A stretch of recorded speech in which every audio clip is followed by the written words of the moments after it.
Well, hello, everyone, and welcome to the Savvy Sales Lady Live. I'm Christine Harrington, the Savvy Sales Lady. And today we're going to talk about some shocking facts when it comes to sales. And tonight's going to be a little tough because I'm bringing some tough love to impart on you about selling. So, as I said in a recent post on LinkedIn, right? You built your website, you built your lead magnet, you have redone your LinkedIn profile, you are engaging every single day on LinkedIn, you're posting every single day, and you're direct messaging your potential clients. But where are all the leads you've been promised by doing these things? Well, here's some tough love. It takes a little more than that. If you're going to rely on waiting and waiting and waiting for those leads to just pour in, you're going to starve and your business is not going to scale. You actually have to learn how to reach out. Remember that commercial, reach out and touch someone? You've got to reach out and touch someone. That's a potential prospect. And the reason why you're not doing that is one of a couple of reasons. Low level fear, fear of rejection, fear of sounding unprofessional. Maybe you just don't know what to say or how to do it. And fear of messing up. So you tell yourself, well, maybe I'll try to find a better message for my lead magnet. So you spend all this time searching. You may have even taken some classes, but it's not working. And then you tell yourself another excuse. You give yourself another excuse. Well, everybody says cold calling is dead. That's because the people that say that are lousy at cold calling. And then you start justifying. And then before you know it, you're believing the very same things that these people are telling you. I'm here to tell you that is not true. And stop listening to these people that are telling you only one way to do your business. There are multiple ways for you to scale your business. There's multiple ways to reach out to prospects other than a website, a lead magnet, and posting on LinkedIn. Those are the bare minimums you should already be doing. But the other thing you should be doing that nobody is doing is picking up the phone and calling prospects. Nobody wants to talk about doing that. So before we get into that, I got some shocking facts to share with you. So bear with me.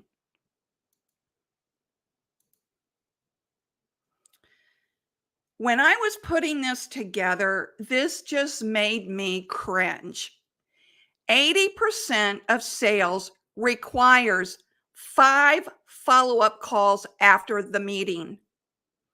Salespeople, entrepreneurs, solopreneurs, are you even making 2 calls after a follow-up meeting? How about 1 call? You have to make 5 follow-up calls. But I'll get back to that in a minute. It takes an average of 18 calls to actually connect with a buyer. And thank you for the thumbs up. Whoever sent me the thumbs up, thank you. Thanks for the thumbs up. It takes an average of 18 calls to actually connect with a buyer. I have my own experience with this, and this fact is true. One time it took me a year of calling to finally connect with the decision maker. But guess what? It was worth it because that was one hell of a deal that I closed with that prospect who became a long-term client. 44% of salespeople give up after one follow-up call. 44%. And then on average, it takes 8 follow-up calls to reach a prospect. I find all of these stats to be true. So why are you setting up a website, a lead magnet, posting daily on LinkedIn, and some of you buying leads?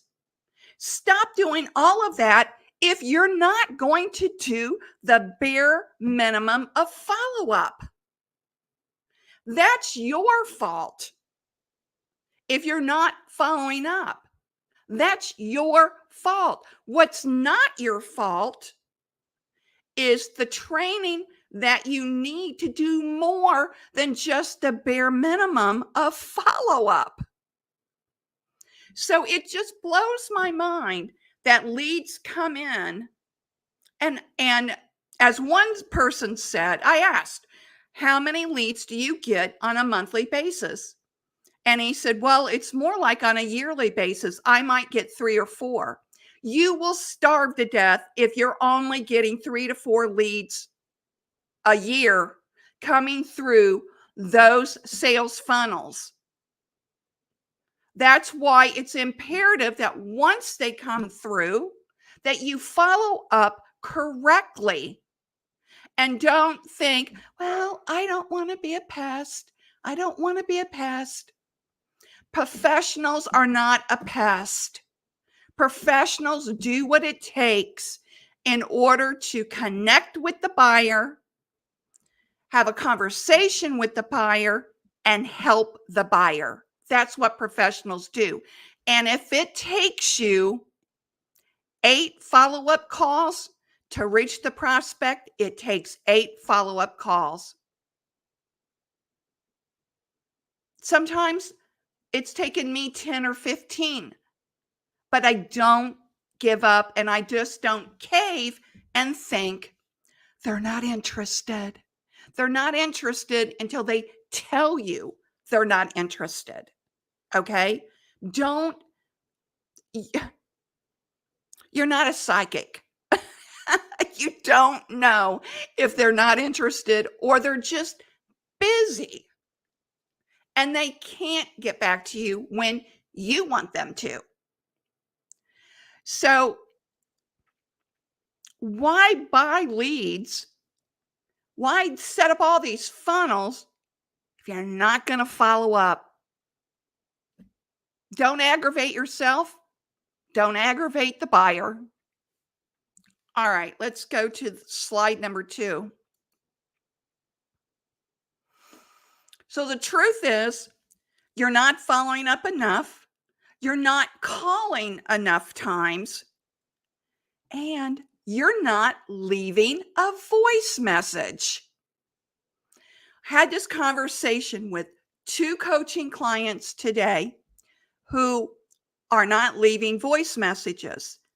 And they both said the same thing. Well, everybody says nobody listens to voice messages anymore. They may not listen to voice messages, but they are reading the voicemail text that is given when they leave a voicemail on your iPhone or whatever smartphone you use. That technology has been around a long time. Shoot, back 15 years ago when I was selling group benefits, if a person called in on my office phone and I was out doing sales calls and they left a voice message, the voice message was translated and sent to me via email. They had that technology eons ago. So, you can't skirt around, well, they're not listening to voicemail. They may not, but they're getting it and they're reading it. So you always, professionals do the professional thing. They leave a voice message. Okay.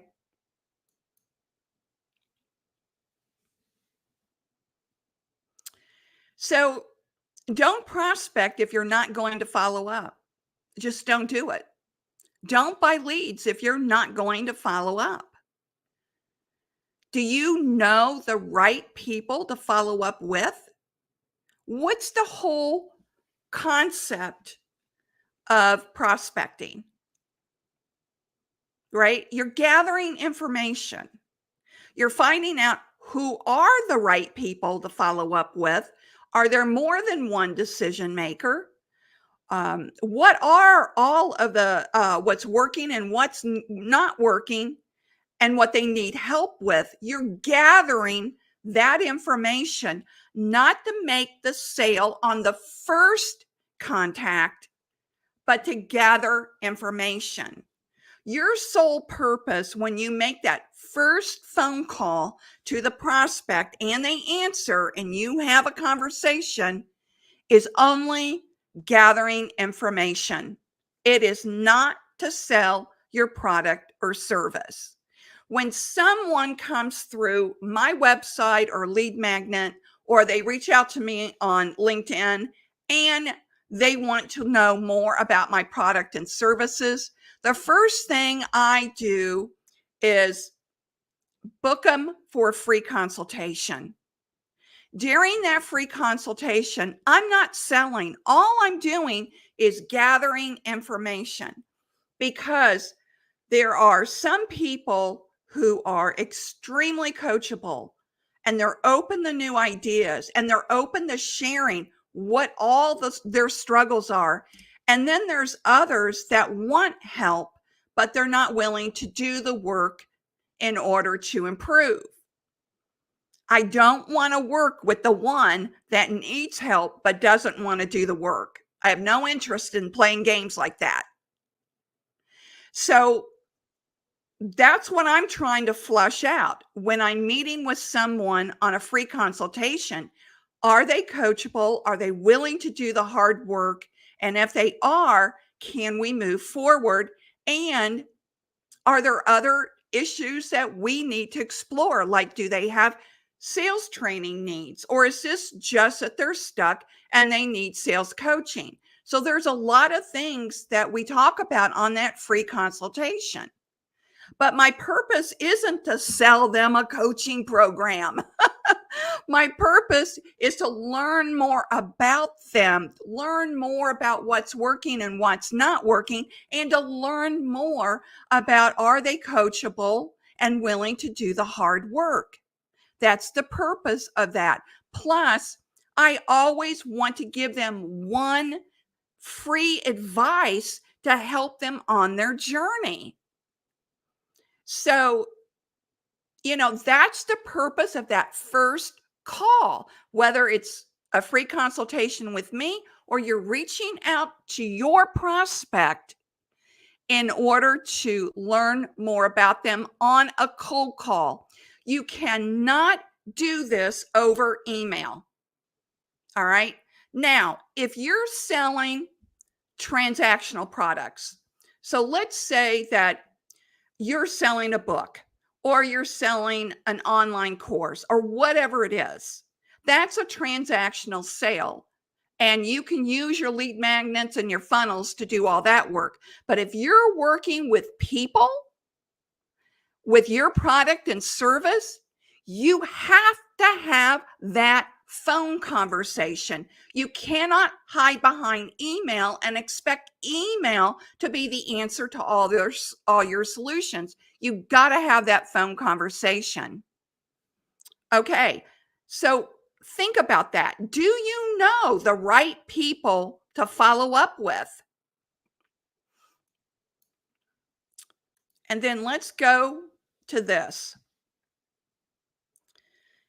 These are two things that you must do if you want to grow and scale your business, if you're sick and tired of waiting on leads to come through your website or come through your leads tunnel, your leads funnel, or on LinkedIn, you must step out of your comfort zone to prospect properly.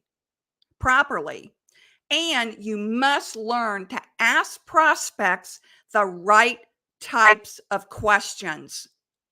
Now, what do I mean by the right types of questions? We'll get into that right after this. I want to plug my newsletter. Hold on. If you like the Savvy Sales Lady Live, you're really going to like the Savvy Sales Lady newsletter. It's delivered in your inbox once a week. Why don't you go ahead and subscribe? The link is in the show notes below so you won't miss this upcoming newsletter.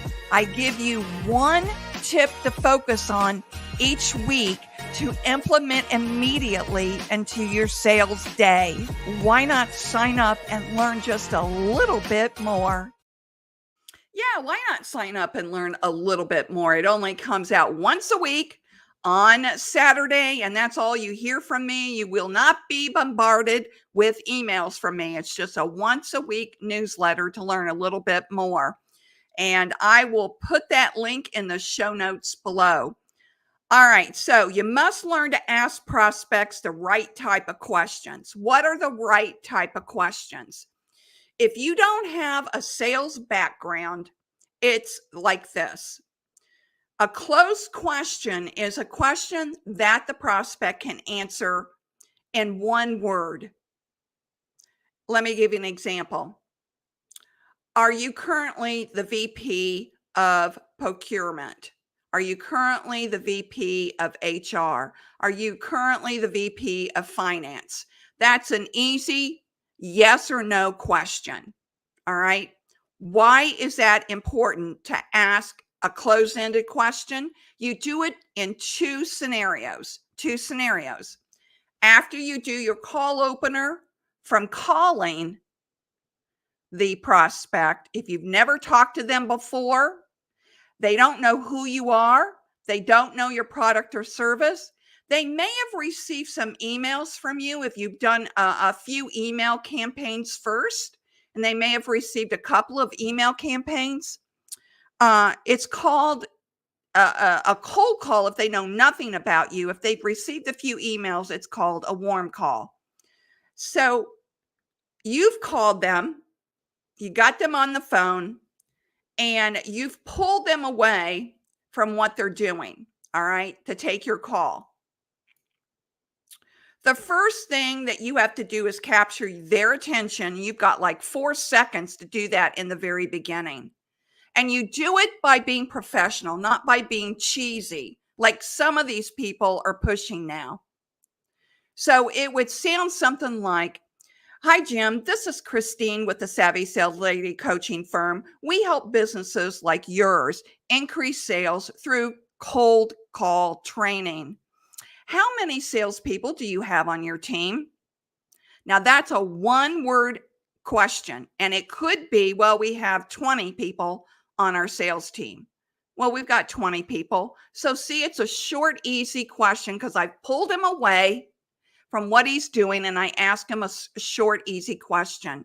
Then as you get down into the sales conversation and it's going well, you can't get a feel of whether he's buying, whether he is interested in talking more or not. And you would like to set an appointment for the next step, which is a sales conversation in greater length.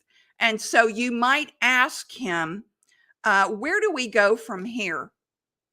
Where do we go from here? Or, and that's called an open question. Or you could say,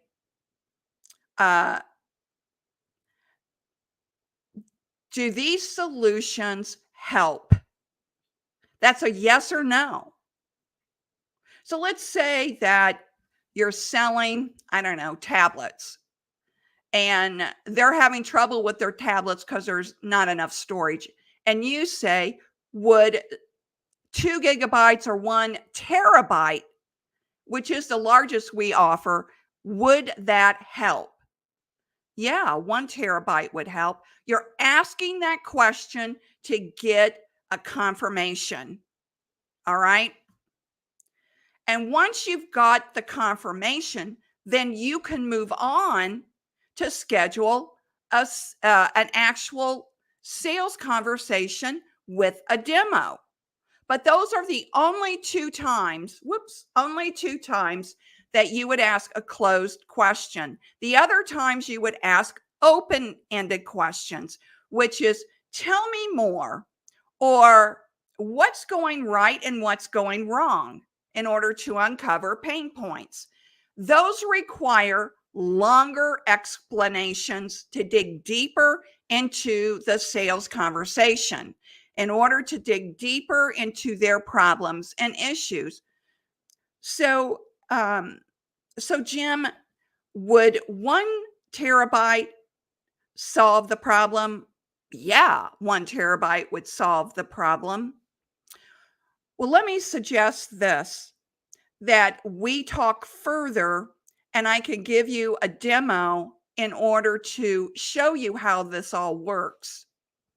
What would be on your availability in the next 2 days? And then he would tell you that is a closed-ended question too. Or you could go, tell me more about your buying process and who would you recommend the next person is that I should talk to? You could break that up in 2 different questions. Tell me more about your buying process. Or you could say, who would you recommend that I speak to next about these issues? All right. And he could tell you one person, he could tell you a list of people. Generally speaking, Jim, when you make these types of decisions, are they made with a team or is it just an individual person? And then he'd tell you, that's all you're doing. You're gathering information, right? You're gathering information. So when I do sales coaching, I do my screen keeps blacking out on me. I don't know if you're seeing it on your end. I hope not. But in my sales coaching practice, when we work together, I go into role playing with you because I want to make sure that you understand the flow and the questions and how you should ask the questions, in what order you should ask the questions, and then how to move that into an actual booked appointment. I have a very high closing ratio on cold calls. I usually book 51% of the people that I speak to. It's unusually high in the cold calling world, and I understand that. I have testimonials to back it up, but it's because I've been doing this for 46 years and I have tweaked it. That's why I never rely just on a lead magnet website in order to attract leads. I go create my own leads. So let's talk a little bit about creating your leads. Okay. You know who your target prospect is. You know pretty much, everything there is to know about it. So let's say you're a booking coach, or a book coach is what I meant to say, a book coach. You are helping people that are writing books, and you're helping them with the publishing and the design of the book, everything. That's what you do in your coaching practice. All right. So you have an idea in your mind who that prospect is and what that prospect needs, right? So you can easily call these people on the phone, especially if you're gathering your leads on LinkedIn and you're searching for people that are writing books And my friend Simon in the UK does this really well. So whenever there are sales coaching opportunities on LinkedIn, he just picks the phone up and call them. And that's the same thing I do too. If there's a business that is advertising for a sales coach, I don't send a direct message. I call them. I want to be the first one to reach out to them, at least the first one to call, right? So you know where your leads are. Don't be afraid to reach out and pick up the phone and call them. If you need help with this, I can give you the words that you need to say for your individual product and service. I'm good at this stuff. I don't know what to say. I'm good at it. All right. I want to go back to 80% of sales requires 5 follow-up calls after the meeting. That very first detail there. What this stat doesn't say is, are they booking the first follow-up appointment or not? Because this is what I see a lot when I'm coaching. You should never leave the sales call either over the phone, over Zoom, or face-to-face without booking the next step of the sales process. That's just sales 101. And if you don't have a sales background, this is absolutely important. So before you leave that conversation, you would tell them what the next step is. And the next step could be something like, now that we've had a conversation about helping you get your book published, the next step would be, and we would need to put that on our calendar so that we can make sure that we follow up with this and we get it moving. What works best for you? So make sure that you are following up. Oh, I've just got yes, you are Christine. Hi, Diane. So good seeing you. Thanks for being on. Love seeing you. I hope that's Diane. I think it is. I believe it is. Yeah, it is. All right. Great seeing you. So, you've always got to tell the prospect what the next step is because they don't know. They don't know your process. And if you don't have a process, then let me help you create a process specific for your needs. Yes. Okay, Diane. Hi. Great seeing you. Thank you for being on. Okay. So 80% of sales requires 5 follow-up calls. And I have found that to be true when I was in group benefits. Sometimes, everyone, in my world of group benefits, it was a year-long process because there were only 2 opportunities to sell group benefits, and that was in June and at the end of the year. And so all the rest of the year, all you're doing is meeting prospects, talking to prospects, gathering information. Can you imagine a year? You had to be very patient. So I want you to keep these things in mind. We're coming up on 30 minutes now, and I try to keep this at 30 minutes, to help you, obviously, because there's a lot of information I go through, and I want you to be able to take it in. But I want also to leave with this. If you get voicemail, and 9 times out of 10, you will, make sure you leave a short, sweet voicemail.